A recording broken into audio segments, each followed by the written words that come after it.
अस्सलाम वालेकुम। कैसे हैं आप सब? उम्मीद है कि अल्लाह के फजल करम से आप लोग खैरियत से होंगे, खुशबाश होंगे, ठीक ठाक होंगे। जो हम भी रहें, खुश रहें, आबाद रहें, हंसते रहें, मुस्कुराते रहें, अमीन सुम अमीन। आज आप लोगों ने प्रोफेसर साहब की वीडियो देखी होगी। मैंने भी प्रोफेसर साहब की वीडियो देखी और प्रोफेसर साहब बहुत ही ज़्यादा इंटेलिजेंट हैं, बहुत ही ज़्यादा क्वालिफाइड हैं। इस वजह से वो जो बात भी करते हैं ना, उन बातों में भी देखने वालों के लिए इशारा होता है। अक्लमंद जो होता है वो उनकी बातों को पिक करता है, और जो बस सरसरी सा देखते हैं वो इन बातों को जान नहीं सकते कि दर हकीकत प्रोफेसर साहब कौन सा इशारा हम लोगों को दे रहे। तो इसी तरह से प्रोफेसर साहब ने आज एक इशारा दिया सब लोगों को कि लोग समझ सको। आप लोग उन्हें कहते हो ना कि हाथों से बातें करते हैं, मैं कहती हूँ हाथों वाली सरकार। लेकिन हाथों वाली सरकार जो है ना वो बहुत ही ज़्यादा तेज़ है। उनका दिमाग इस तेज़ी से चलता है ना कि इंसान भी दंग रह जाता है। जहाँ तक हमारी सोच नहीं जाती है वहाँ से आगे तक हमारे जो प्रोफेसर साहब है ना उनकी बातें जाती हैं। तो आज की वीडियो में उन्होंने अपनी डेली रूटीन वाली को भी दिखा दिया सब कुछ, और ये बात क्यों उन्होंने की आगे चलकर आप लोगों के साथ तफसील के साथ डिस्कशन होगी। वीडियो को इन तक वॉच करें। चैनल पे फर्स्ट टाइम आए चैनल को सब्सक्राइब भी करें, लाइक शेयर और बेल आइकन को ऑल के ऑप्शन पे लाजमी प्रेस कर दें।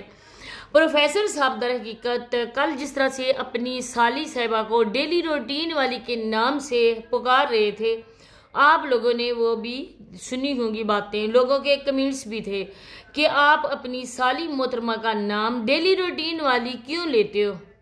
अगर हम लोग न जानते हों इनका नाम तो आप बेशक नाम का पर्दा रखें। खुद तो पर्दा नहीं करती हैं लेकिन नाम का पर्दा रखा जाता है, तो आप पर्दा न रखें। हम लोगों को पता है कि मुख्तार बीबी उनका नाम है। मुख्तियार वैसे होता है ना, तो मुख्तार तो नहीं होता, मुख्तियार नाम है उनका। और आप लोग उनका नाम छुपा रहे हो लेकिन जानते ही सब है। दूसरी बात यह है कि आज कोई बात भी ऐसी नहीं थी, कोई भी उनकी वीडियो का टॉपिक ऐसा नहीं था जिसमें किसी ने 200 तोले सोना या 2 किलो सोना होता है ना, 200 तोले तो बहुत ही ज़्यादा बड़ी बात है। 2 किलो के हिसाब से सोना किसी से मांगा हो, आज तक तो हम लोगों ने ऐसा नहीं देखा अपनी लाइफ में। तो कि ससुराल वालों ने ये कहा हो कि हम लोगों की ये शर्त है कि आप अपनी बेटी को 2 किलो सोना डालें। जो इंसान अपनी नाजों से पाली बेटी को किसी दूसरे इंसान को सौंप देता है, ये भी ना अपने दिल पे पाँव रखकर एक किस्म का अपने लखते जिगर को किसी को सौंपना होता है। तो फिर जो ससुराल वाले ना इस तरह की शर्तें लगाएं, इस तरह की डिमांड करें, तो उनके लिए ये बहुत ही ज़्यादा बेगैरती की बात होती है। जो भी इंसान है वो अपनी ताकत अपनी हैसियत के मुताबिक अपनी बेटी को जहेज देता है। जहेज लोग कहते हैं लानत है, लेकिन हर कोई माँ बाप मजबूर हो जाता है कि हर किसी इंसान की ख्वाहिश होती है अपनी बेटी को खाली हाथों से इस घर से विदा न करे, क्योंकि वो भी उस घर की बेटी होती है। जितना हक भाइयों का होता है उतना हक बहनों का भी होता है। ये लोग ऐसा लोग हैं ना, ये अपनी बेटी को विरासत में से हिस्सा नहीं देते हैं बल्कि उस हिस्से के मुताबिक वो जहेज दे देते हैं। आज भी लोग हैं इस ज़हनियत के मालिक हैं, हालांकि आधे हिस्से की बेटी भी मालिक होती है। बेटा तो बेटा होता है ना, लेकिन बेटी भी मालिक होती है अपने बाप की जायदाद की, अपने बाप की विरासत की। जो इन अपनी बेटी का हक मारते हैं ना उनकी रोज़ एक क़यामत पकड़ होगी। तो अब ये तो नहीं कह सकती डेली रूटीन वाली मुझे इतना दें। अब सुलेमान भाई की जब शादी हुई थी उसकी भी माँ ने कोई शर्त नहीं रखी थी। फिर ये बात इन्होंने क्यों की? ये बात इन्होंने इस वजह से की, लोगों को दिखाया कि आप लोग जागो, मेरी बेटी की शादी होने वाली है और मैं हूँ प्रोफेसर साहब, मैं हूँ बातों में लोगों को माहिर करने वाला, अपनी बातों के जाल में फंसाने वाला।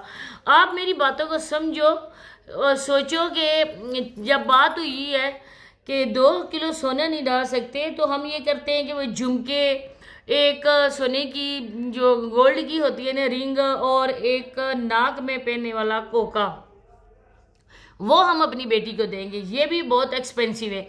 अब यहाँ पर अस्करिंग से ये बंदा कोई पूछे कि आप ये बातें कर रहे हैं, आपसे किसी ने भी नहीं कहा आप अपनी बेटी को क्या दे रहे हैं, आपने क्या तैयारी की है, जिस तरह से आपने अपनी दूसरी बेटी, बड़ी बेटी की शादी की, तब भी किसी को नहीं दिखाया। अब भी कोई बंदा भी आपसे ये नहीं कहने वाला था कि आप सब कुछ दिखाएं। जब भी आप गोल्ड की या इस चीज़ों की बातें करते हो ना, तो हम लोग आपको मना करते हैं कि आजकल जो हालात चल रहे हैं ना, उन हालात को पेश नज़र रखते हुए ये गोल्ड, ये पैसे, इनकम कितनी आई है, ये वाली बातें आप लोग हाइड ही रखा करें। बिल्कुल आप लोग यहाँ पे ना बताया करें, क्योंकि आप लोगों के गांव के लोग आगे पीछे आपको बहुत अच्छी तरह से जानते हैं, क्योंकि शॉप में भी जाते हैं आप, व्लॉग्स बनाते हैं, शादियों में भी जाते हैं, मैरिज हॉल में भी, जहाँ भी आप लोगों के बुलाया जाता है आप वहाँ भी जाके व्लॉगिंग ही करते हैं। और सब लोग आपको जानते हैं कि ये वो लोग हैं जो अपनी औरतों को कैमरे के सामने लेकर आते हैं, अपनी औरतों को बेपर्दा करते हैं। इन मर्दों का काम धंधा है ही नहीं है। तो किसी ने भी नहीं कहा था कि प्रोफेसर साहब आप ये बात बताएं, आप ये बात बोलें कि मैं अपनी बेटी को जहेज में क्या दूंगा। आपकी अपनी बेटी है, आपने पैदा की है, फर्ज बनता है आपका जितना भी दे सके, वो भी आजकल के दौर में बहुत बड़ी बात है। तो कोई आपको ताना नहीं देगा, कोई ये नहीं बोलेगा कि आपने अपनी बेटी को इतना कुछ जहेज नहीं दिया है। इज्जत के साथ हमारे तो इस्लाम में है ना कि सिर्फ निकाह के 2 बोल हो जाए, हक महर हो जाए और वलीमा। इसके अलावा ये जो सारी रस्म व रिवाज है ना, ये बिल्कुल हम लोगों के बनाए गए। इस्लाम में दूर दूर तक इनका कोई भी ताल्लुक नहीं है। तो आप लोग अगर बेटी को इज्जत के साथ अपने घर की कर दे, तो ये भी है कि माँ बाप ने अपना फ़र्ज अदा कर दिया। ये लोगों से मांगना, तांगना, अशारे कन्हैया में ये बातें छोड़ दे। ये इंसान पे बिल्कुल भी, आप पे तो बिल्कुल भी नहीं लगता है, क्योंकि आप माशाल्लाह से सेहतमंद हैं, ज़मीन है, जायदाद है, माल मवेशी हैं, बेटे हैं आपके, ये सदका है, रात वगैरह आप पे बिल्कुल सूट नहीं करता है। जहाँ तक हो सके अपनी मेहनत की कमाई करो। आज आपकी बेगम आपके साथ बैठी हुई थी, आज वो बातें कर रही थी। कभी कभी कहा जाता है कि मेरी बेगम को तो बात करने भी नहीं आती है, ये तो बात कर भी नहीं सकती है। इस तरह की बातें आप करते हो अपनी बीवी से। दूसरी बात है कि बीवी साहबा अभी खुद भी तरबियत के मराइल में देखें कि ये जो पाँव अलाना ये अच्छा नहीं होता है। अपने बेटों को भी आप मना करें, लेकिन नहीं, आपकी बीवी बैठी हुई थी, जो ऐसे पता चला कितनी बेचारी कंफ्यूज है, किस तरह से इसको बैठाया गया। हाँ, किचन का आप कह रहे थे तो वो तो रूटीन का हिस्सा है, लेकिन ये शादी ब्याह के ये गोल्ड का थंबनेल लगाना, ये इस तरह की बातें करना, ये बिल्कुल भी ज़ेब इंसान को नहीं देता है। दूसरी बात कि आपने कहा कि हमने किसी रिश्तेदार को नहीं बुलाया। अब आप बुला सकते थे उनको, आपकी बीवी के भी वो भाई हैं, सिकंदर भाई और खलील अंकल जो है ना, वो उनके भी, आपकी बीवी के भी भाई हैं, आप उनको भी बुला सकते थे, अपने घर पे इनवाइट कर सकते थे। हमारे यहाँ तो इस तरह नहीं होता है। जो भी हैं हमारे क्लोज रिश्तेदार, हम उनको बाकायदा से इज्जत के साथ इनवाइट करते हैं और दुआओं के साए तले हम लोग तारीख रखते हैं शादी की, सब दोनों को दुआएं देते हैं। लेकिन आप लोगों के यहाँ तो अजीब किस्म के रिश्तों में अजीब किस्म के रवाज है, बस अपनी ही है। नहीं, आपके भाई बैठे हुए थे, जो किरण की अम्मी है वो थी, उसका शोर भी नहीं था। दूसरी जो साली है आपकी, जो समरीन की माँ है, उसका भी शोर नहीं था। वो तो आ गई थी बेचारी, लेकिन उनके शोर को जो इज्जत देनी थी वो भी नहीं है। थोड़ा सा और पका लेते, कोई खा जाता। मेहमान जिस बर्तन से खाए, जो खाना हम बनाते हैं ना, उनमें से एक प्लेट हमेशा से, ये हमारे नबी पाक हज़रत मोहम्मद सल्लल्लाहु अलैहि वसल्लम का फरमान भी है कि आप अपने हमसाये को दें। जब तक हम एक अपने खाने से एक प्लेट हम हिस्सा नहीं निकालते अपने हमसायों का, तो वह खाना हमारा हलाल नहीं होता है। तो मिल बांट कर खाने से इत्तेफाक होता है, मोहब्बत बढ़ती है।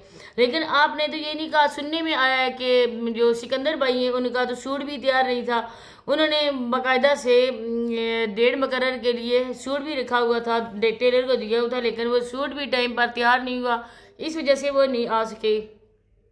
लेकिन सारा का सारा झूठ है। आप लोग आज उन लोगों की वजह से ये कर रहे हैं, क्योंकि इब्रार लोगों के अब्बू थे, वो इब्रार भाई थे, इस वजह से आप लोगों ने उन लोगों को इनवाइट नहीं किया, क्योंकि उन लोगों को आपको पता था कि उन्होंने भी सोनिया के भाई की शादी में, सोनिया की शादी में ये शर्त रखी थी कि वो लोग नहीं आएंगे।